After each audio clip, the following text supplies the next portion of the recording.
everybody? What's up? I'm back. I know I've been missing for a little bit, and I apologize for that. I had a lot going on family wise and a lot of shit I had to deal with, but I'm back now. I'm gonna do my best to make sure I keep giving y'all the content that you desire.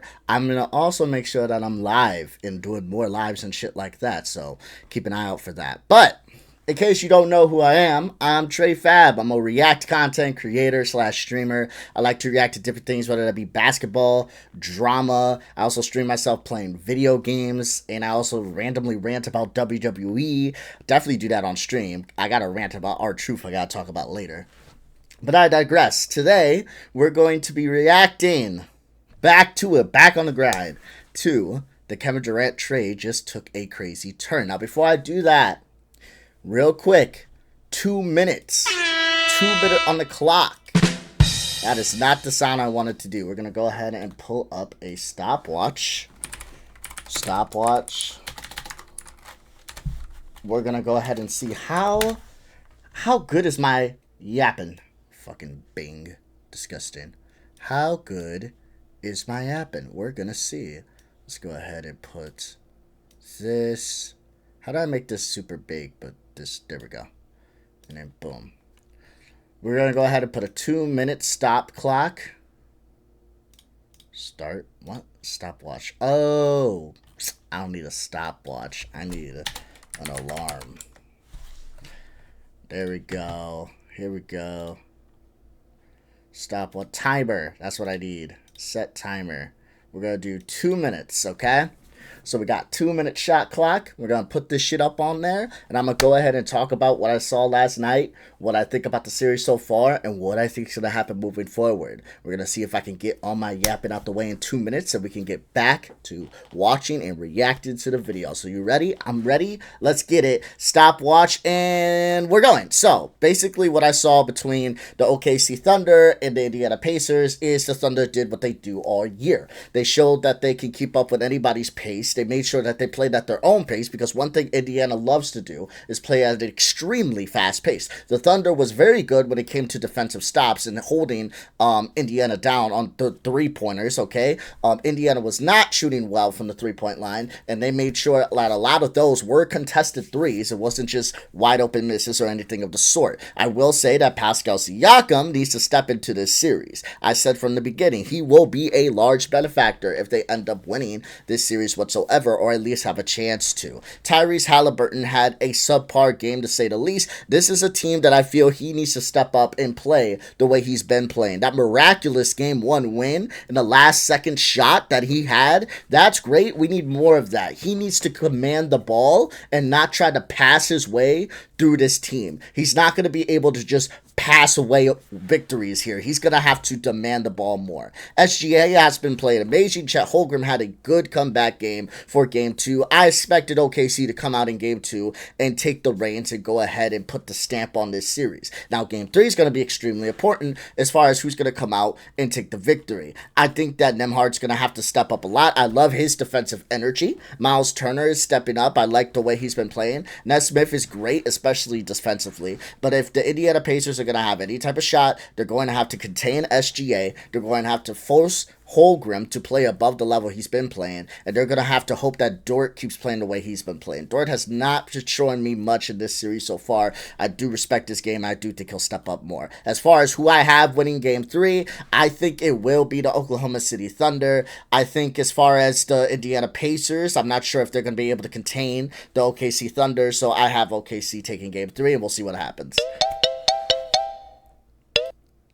2 minutes, bro. God.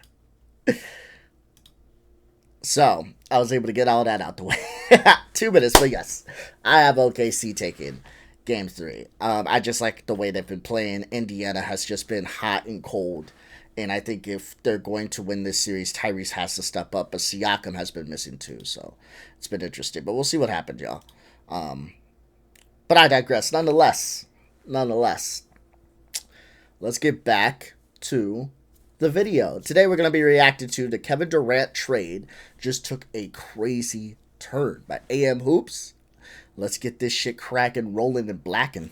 We now know when the Kevin Durant trade will happen and what teams he might go to. A ton of news from rock-solid reporting around the NBA and a crazy new team involved in this. And one of these reporters is John Gambadoro from Phoenix. Dude is so plugged in that KD's people have his phone number, and if he's reporting BS, he gets a call screaming in his ear about it, but nothing. This wild new team for KD is legit. So Shams reports that the trade is coming soon, in the next 2 to 3 weeks before the NBA draft. The reason for that is draft capital comes up a lot in these KD trade packages. For example, the Spurs have both picks number 2 and number 14. Both would be crucial in the deal, so it's got to happen before the draft for Phoenix. But who are the other teams involved? Well, all right, before he gets the teams, I'm going to go ahead and give you my guesses as far as the teams that I feel is going to try to go for KD. I think it will be Denver. I think it will be Houston. Denver, Houston. Funny enough, Milwaukee. This is just my thoughts here. Milwaukee, Denver, Houston are my 3 that I think could be making a trade for KD. I may be completely off on that, but let's go ahead and see.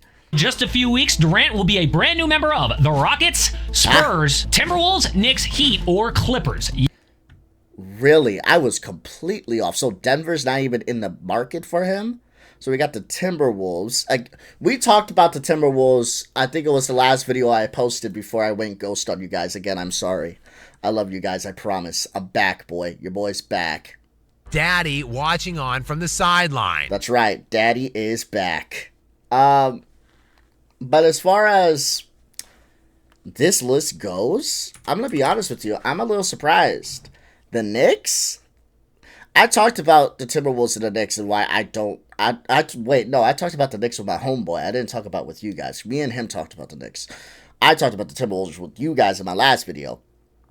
But I don't like the Timberwolves trade because, okay, you would have to dump Randall, yes? And you would probably have to give up DiVincenzo, yes? Okay, and then you lose a bench player who, I get it, he ain't the greatest, but he's still a good shooter. And you lose Randall, who's been giving you good production, especially on the defensive end. And he has been good on the offensive end as well. I'm not saying he's KD, but he's been good. But you're giving up 2 players. 2 key players, I would say. I would say that. DiVincenzo has had his moments. For KD, I'm not saying it doesn't make them slightly better, but does it take them over the hump of making it to the NBA Finals? You still got Rudy Gobert that's big for nothing. And that big-ass contract that y'all gave him for whatever reason. Okay? Anthony Edwards would have to be the playmaker. You need a playmaker. If anything. Anthony Edwards just needs to play off ball more. Okay? They double him like crazy. Now, yes, you'd have KD on the court. But why wouldn't you go after a point guard? Like a true point guard. I'd like the addition of Derek White over a Kevin Durant. Not because Kevin Durant ain't better, but it's just what works better for your team. We don't live in the super team era anymore. You can't just mash names together and expect a chip. You need the pieces to work. You need a cohesive team. If you don't have that, you're going to get destroyed. Look at the best team in the league right now. That's OKC. They have a cohesive team. A bunch of pieces that work together. And I'm not even going to get started on the Knicks real quick before we start the video up. I will tell you guys. As far as the Knicks go, what happens here? AM Hoops is probably going to go through these scenarios for us. He usually does. But what do we mean? These other packages, I'm not even sure what they look like. I think Houston is probably your best bet. But the Knicks? Again, I'm thinking of the team of the Knicks. The term of the Knicks. How is this helping you? Because you would have to give up Cat. You would have to give up Cat and maybe even Bridges. At least Cat. I don't know. Let's go. Let's see. Let's see what AM Hoop says. Let's see what the trade proposals would maybe look like, and let's go from there. Yes, the Clippers are now involved in Kevin Durant, but what could they even trade? Well, the real question is, could they beat other teams' offers? But before that, the Suns did something very weird. In a complete mess, most expensive team ever, and missed the playoffs, the owner Matt Ishbia hires a new top front office guy, Brian Gregory, who no one had ever heard of before. Why? Because he is a college coach the last 30 years. His first ever NBA job was 11 months ago when he got hired by the Suns. And how did he even get that job? Because he was an assistant at Michigan State when Matt Ishbia played there. And you might say, who cares? I mean, nobody knows like potential and secrets in the draft than a college guy who's been there for 30 years. He knows all the young talent probably better than any other GM. Yeah, if the Suns had any draft picks, which they don't, and Matt Ishbia even says he refuses to build through the draft with high picks. Matt Ishbia is probably the dumbest owner in NBA history, minus Donald Sterling for his racial remarks. I'm gonna be honest with you. I don't understand what his playbook is or what he even plans on doing whatsoever. You plan on trading Kevin Durant and you don't want... Okay, so the Knicks would have to give up a good package. So this is what... What are the Suns doing? What are you doing then? You're not looking for picks then. So is the Spurs even in the conversation then? Is the Rockets really in the conversation? I mean, they could be. They got good pieces. Like, he's saying he doesn't want to rebuild. So he's not looking for picks. So that means I feel like the Spurs are probably out of it. I'm not sure what the Heat would have to offer. But let's just keep going. This owner is just crazy to me. So this is the exact opposite of a guy that you would want to lead your front office. They need like a trade expert or a cap guru in the new CBA era, which is killing them, by the way. Not some guy who's going to learn on the job. So why did this guy even get it? Just because he had connections to Michigan State. Oh, and by the way, the new Suns coach, Jordan Ott. I mean, when they announced the finalist list for the new Suns head coach, we all knew Jordan Ott was going to get the job because he went to Michigan State. Ishbia is basically running this team like a small family business. Yeah, see... This is a big problem. Matt Ishbia is running this team like on some nepotism shit, and this has, by the way, crazy. Nepotism is not the only thing. And like nepotism in the NBA is not only through LeBron. It's crazy that other people do it. Whoa!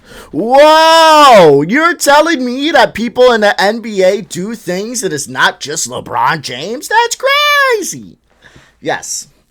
That is what I'm telling you. But besides that, Matt Ishbia does not give a fuck about this team. I don't know.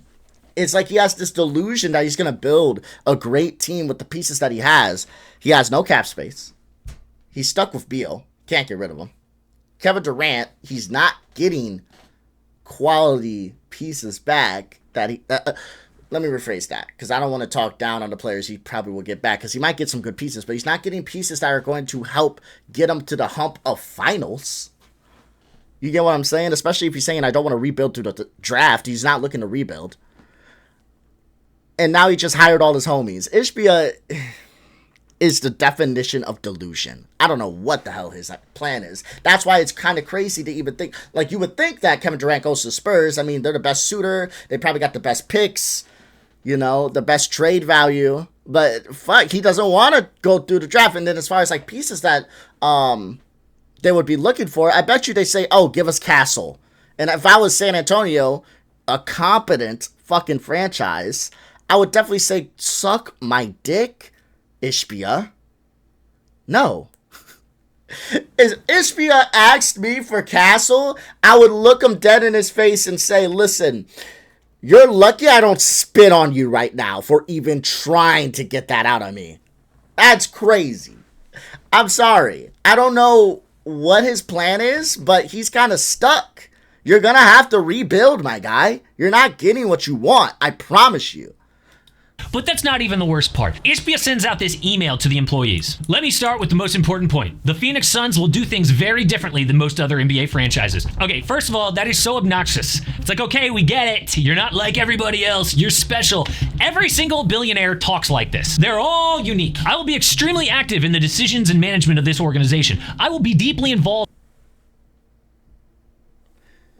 God. Sorry, we got my neighbor stomping around. I thought somebody was in my crib. I thought I was gonna have to pull out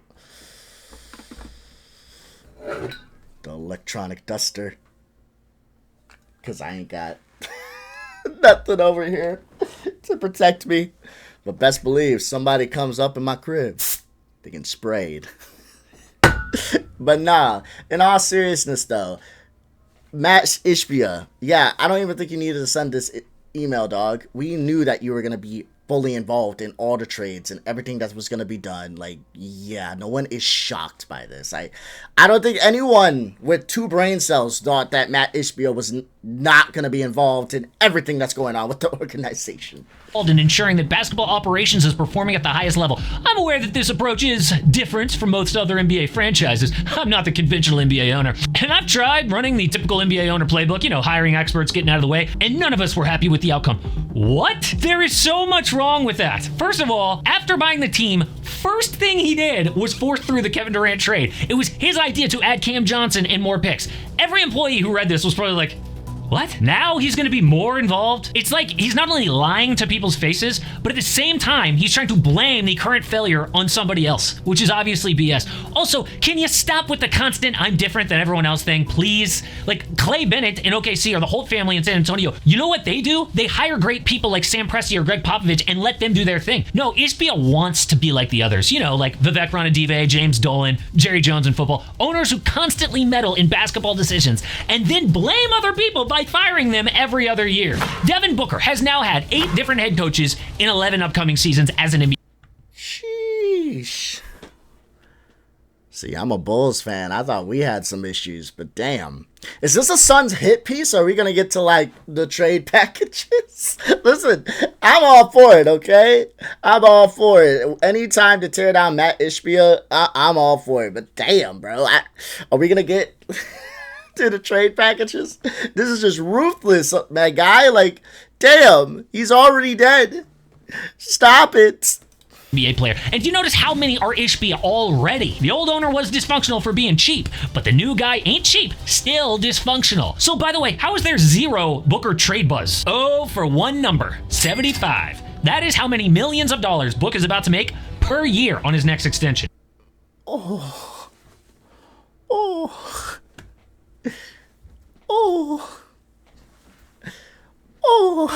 that's a hefty fucking price. $75 million. That is crazy. Holy fuck. The Suns are about to make Booker the highest paid player of all time per year.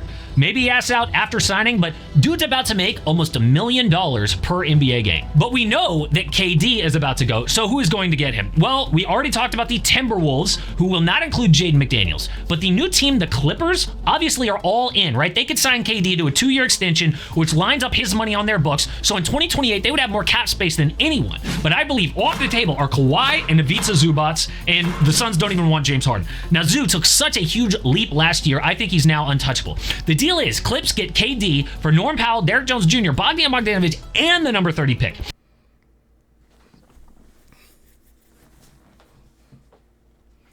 I mean, Norman Powell has definitely stepped up in the last season. He played well. He did play extremely well. I joke around a lot when the All-Star game was going on, and I said I was giving people shit because I was like, oh my God, LeBron didn't step down soon enough so Norman Powell can suit up. Oh, we couldn't see Powell.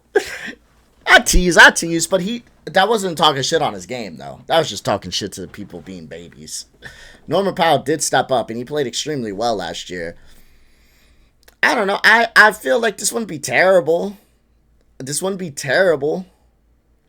But, again, you're giving up good pieces for one player. If you're the Clippers, I guess you do it. You got Kawhi, James Harden, KD, Zubac. I mean, you got a good-ass team. You got a solid squad. I mean, you had a solid squad last year. I don't know. I'm not against it, but I think this trade package is probably, if we had to give it a rating, I would give it like a 6 out of 10. It's not terrible. I'm just not sure if the Clippers would actually pull the trigger and do this. And I don't know. I'm not sure if it makes the most sense for your team, but I mean, you still got good pieces. You still got a good squad. I'm not sure as far as your bench would go how that would work, but it's still good. As long as KD is healthy, I can see them doing something with this. I'm just not. I would have to actually like see them play. I would have to see them play. Okay, because we thought Bradley Beal, Devin Booker, Kevin Durant. Okay, we thought that was a good ass three, and we're like, oh fuck, they don't need nobody else. Now, granted, they got Zubac and they have an okay bench, but still, I have to actually see them play. So 6 out of 10 for now. If this trade were to go through, how I feel about that. So Phoenix gets the high-quality depth that they need, including DJJ, who is a legit 3-and-D player, Norman Powell, who is a fringe all-star, and a late first. But I think other teams could beat that offer, like the San Antonio Spurs. Now, that Phoenix reporter we talked about suggested they might actually be the front-runner. Pair KD with Victor Wembanyama, and De'Aaron Fox could be lethal in the West. Plus, they... Absolutely could be lethal in the West. Are you fucking serious? That lethal? Are you fucking serious? He didn't even bring up Castle, bro. That team would be crazy. They got Fox for so cheap, they can still make this KD trade without gutting their roster, which is absolutely the front of KD's mind. You want to go somewhere that just gutted their roster to get him. So the deal is the Spurs get Durant for Devin Vassell, Harrison Barnes, Jeremy Sohan, and the number 14 pick. I'd do that. I'd 100% do that. If I'm the Spurs, I'd do that. I'd do that all day, every day. All day. But I don't know. I like Norman Powell. I like this trade better. I'm going to be honest with you guys. I like Norman Powell better. I like Norman Powell. I like DJJ. I like Bogdanovic. Oh, man. I sound like Flight right now. I can't say his goddamn name. But I like those players better. Harrison Barnes is alright, but he ain't no Norman Powell. Like, Vassal's okay. I don't know. I like the Clippers package a little better, if I'm being honest. But hey, if the Phoenix Suns say, well, damn, hold on. KD's team said the Spurs were the front runner. I don't care what KD's team says, okay? KD and Ishbia are not having the greatest relationship right now. Why do I give a fuck what KD says? You think Ishbia gives a fuck what KD thinks? He said it himself. He's going to be making the decisions, not KD. So, KD on the Spurs would be crazy. KD on the fucking Spurs would be crazy. I think that'd go crazy. I'm not sure how much I think that's going to happen, but this trade, 100%, 10 out of 10. For the Spurs. Keep in mind, when I'm doing these trades, I'm going strictly on the team receiving KD. I don't give a fuck about the Suns at this point. They are going nowhere. Like, they're fucked. But, yeah, as far as KD to the Spurs, hell yeah. Hell yeah. That'd be crazy. Now, Phoenix would love either the number 2 pick or current Rookie of the Year, Stephon Castle, but reports say that there is zero chance of them getting either of those. Instead, they have to just settle for Vassell, who's a 24-year-old 3-and-D wing, and that lottery pick, which is probably the best that Phoenix is going to get from any team outside of Houston who could offer number 10. But one name that we are not going to hear is Karl Anthony Towns from the Knicks. That same reporter says Phoenix has zero interest in Cat, which is sad. So the Knicks ain't the front runners then. Because what else would the Knicks even have to offer? And we're going to get to the Heat package too? There's not much time left in the video. Actually, for somebody who's under 30 years old and a current NBA All-Star. But what about those Rockets? Well, they could win this trade easily, okay? We don't even need to throw out the names. It's like Jalen Green, Jabari Smith Jr., that number 10 pick, whatever. God, they have got to hold on to all this ammo for somebody who's a little younger, right? I mean, maybe Devin Booker. They'd have to give Phoenix their own draft picks back. Obviously, Giannis is number 1 on everybody's list. But the last team to explore here is the Miami Heat. Now, we know Tyler Hero and Bam Adebayo off the table, but so is Khalil Ware, okay? The rookie was way too good for Miami, who doesn't have any real draft picks coming up. They need to hold on to all the youth they can. So their offer is KD for Andrew Wiggins, Robert Williams III, Nikola Jovic, 2 first-round picks, and the Blazers get Duncan Robinson for Time Lord. Now this oh my God, you would have to have Portland come in on a 3. I don't think that's going to happen. Honestly, I think the most realistic trade here is probably the Clippers trade. I think the most fun trade here is the Spurs trade. And the trade that I just don't see happening is probably Houston and Miami. Houston, because they got way too many people. They can easily win the trade, but I think they're going to probably go after Giannis. That's going to be on the top of their list, and that's probably who they're shooting for. So as far as who I think is going to trade for AD, I honestly disagree. I don't think the Spurs are the front runners. I think they're right there with them, but I think it's Clippers, and I'm going strictly because of Ishbia. I think it's Clippers, and I think is Spurs second. Because Vassell's good, but I don't think the Spurs not the Spurs. I don't think Ishbia cares about that. He wants to win now. That's what he's thinking. And Norman Powell is a way better player than anybody the Spurs are willing to offer up to the Suns. So, honestly speaking, I think the Clippers are actually the front runners if we're talking about a team that can get them. And then the Spurs are probably second. And the Heat trade, I don't even think this is realistic, honestly. Trade comes from CBS and I love it. Suns need a big man. Williams is perfect. But Miami has to offer more draft capital than anyone because they are refusing to put any of their higher level talent in the deal. Out of all the trades, I think this one is least likely, but Jovic, Rob Will, and 2 picks is tasty. But either way, there's a lot of drama in Phoenix right now. They need this KD trade to boost their next era of Suns basketball. But does it even matter with such a crazy owner in charge? But there is also a new twist in the Giannis trade. I don't think this Knicks report is legit, but one other team could make things very interesting for Milwaukee. Chicago. It's Chicago. Chicago's getting Giannis. Chicago's getting Giannis. We're gonna trade. We're gonna trade deep dish pizza and Chicago hot dogs for Giannis. That's what we're making our trade. Milwaukee, give us the call. We got you. But in all serious, guys, I'm back. Call me Slim Shady because I am back, baby. I'm back. I'm going to be going live. I'm going to be making more content. I'm going to be here for you, baby boys. So keep your head up. I hope y'all are doing good. If you got anything you want me to react to, please like, comment, subscribe. Let me know if there's anything you want me to react to, and I'll do so. And until next time, my friends, I will see you soon. Love you. Talk to you later. And peace out.